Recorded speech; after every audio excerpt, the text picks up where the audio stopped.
మరి కాసేపట్లోనే 3 రోజుల తెలంగాణ అసెంబ్లీ సమావేశాలు ప్రారంభం కాబోతున్నాయి. ఈ దేశకు సంబంధించి మరింత తాజా సమాచారాన్ని మా ప్రతినిధి ప్రేమ్ అందిస్తారు. ప్రేమ్, మరి కాసేపట్లోనే 3 రోజుల తెలంగాణ అసెంబ్లీ సమావేశాలు ప్రారంభం కాబోతున్నాయి కదా, ఇవాల్టి సమావేశాల విశేషం ఏమనుకోవచ్చు? ఏ అంశాలు చర్చకు రాబోతున్నాయి?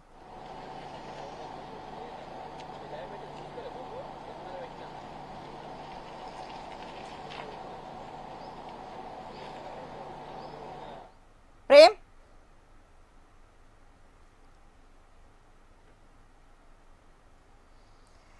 మరి కాసేపట్లోనే 3 రోజుల తెలంగాణ అసెంబ్లీ సమావేశాలు ప్రారంభం కాబోతున్నాయి. గవర్నర్ ప్రసంగానికి ధన్యవాద తీర్మానంపై చర్చ కొనసాగబోతోంది. మరి ఈ దేశకు సంబంధించి మరింత తాజా సమాచారాన్ని మా ప్రతినిధి ప్రేమ్ అందిస్తారు. ప్రేమ్, మరి ఇవాళ 3వ రోజు తెలంగాణ అసెంబ్లీ సమావేశం కాబోతుంది కదా, ఏ అంశాలపై చర్చ కొనసాగబోతోంది?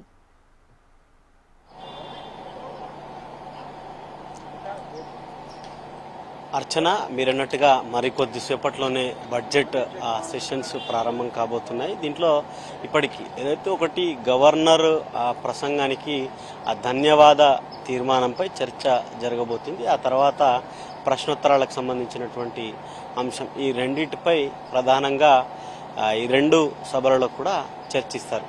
ఇక గవర్నర్ ప్రసంగానికి సంబంధించి ఇప్పటికే ఇరు పక్షాలు కూడా, ప్రతిపక్షాలుగా ఉన్నటువంటి బీజేపీ, బీఆర్ఎస్ రెండు కూడా కాంగ్రెస్ ప్రభుత్వం, కాంగ్రెస్ చెప్పినట్టుగానే గవర్నర్ ప్రసంగం ఉందని చెప్పి బీఆర్ఎస్ నేతలు ఇప్పటికే విమర్శిస్తున్నారు. మరొక వైపు బీజేపీ నేతలు మాత్రం గవర్నర్తో కాంగ్రెస్ ప్రభుత్వం అబద్ధాలు ఆడిచ్చిందని చెప్పేసి కూడా వారు మాట్లాడారు.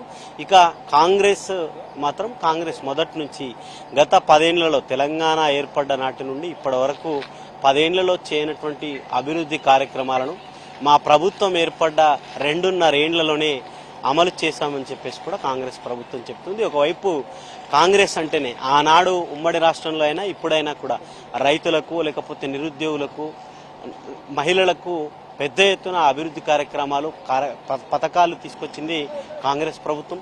దాంట్లో భాగంగానే 6 గ్యారెంటీలు కానీ, రైతులకు ఒకటే దఫా, మొదటి దఫాలోనే రైతు రుణమాఫీ కానీ, లేకపోతే రేపో మాపై వేసేటువంటి రైతు బంధుకు సంబంధించినటువంటి అంశం, రాష్ట్ర వ్యాప్తంగా కూడా ఎక్కడికక్కడ అవసరాలకు అనుగుణంగా ఏర్పాటు చేసేటువంటి హాస్పిటల్స్ కానీ, లేకపోతే ఇంటిగ్రేటెడ్ స్కూల్స్కు సంబంధించి ప్రతిదీ కూడా కాంగ్రెస్ ప్రభుత్వం ఉమ్మడి రాష్ట్రంలో ఎట్లయితే అభివృద్ధి కార్యక్రమాలు చేసిందో ఇప్పుడు కూడా తెలంగాణ రాష్ట్రం ఏర్పడిన తర్వాత వీరందరి కోసం కూడా కార్యక్రమాలు చేస్తున్నామని చెప్పి కాంగ్రెస్ ప్రభుత్వం ఒకవైపు ప్రభుత్వం వర్షన్ వినిపిస్తుంది. ఇక గవర్నర్ ధన్యవాద తీర్మానం తర్వాత ప్రశ్నోత్తరాలకు సంబంధించి ఇటు శాసనసభలోను అటు శాసన మండలిలోను ప్రధానంగా ఉన్నటువంటి మొదటి నుంచి కూడా, ఎందుకంటే దీంట్లో ఒకటి హాస్పిటల్కి సంబంధించి రాష్ట్ర వ్యాప్తంగా ఏర్పాటు చేసేటి జిల్లాల వారీగా ఆదా ఒక ప్రశ్న ఉంది. ఇంకొకటి మూసీ నది పునర్జీవానికి సంబంధించినటువంటి అంశము, రాజీవ్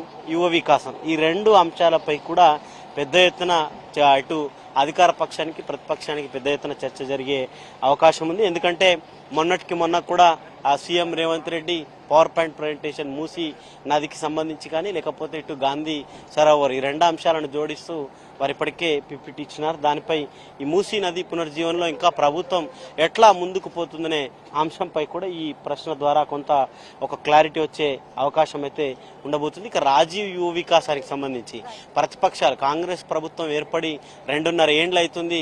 రాజీవ్ యువ వికాసం కింద అప్లై చేసుకున్నటువంటి వారికి అందరికీ కూడా, అర్హులైన ప్రతి ఒక్కరికి నిధులు విడుదల చేయాలని చెప్పేసి కూడా ప్రతిపక్షాలు పెద్ద ఎత్తున చేస్తున్నాయి. ప్రభుత్వం ఏ విధంగా దీనిపై ఆన్సర్ చేస్తుందంటే కొంత చూడాల్సినటువంటి అవసరం ఉంది. Right Prem, thank you so much.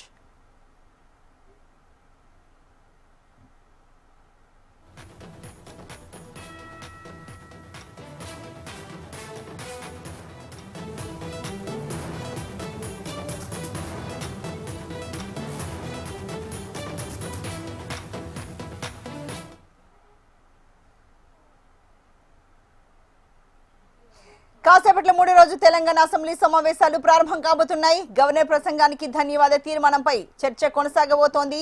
అదేవిధంగా ప్రశ్నోత్తరాల్లో భాగంగా మూసీ పునరుజ్జీవంపై చర్చించే అవకాశం ఉంది. సభ్యుల ప్రశ్నలకు సీఎం రేవంత్ రెడ్డి సమాధానం ఇవ్వబోతున్నారు.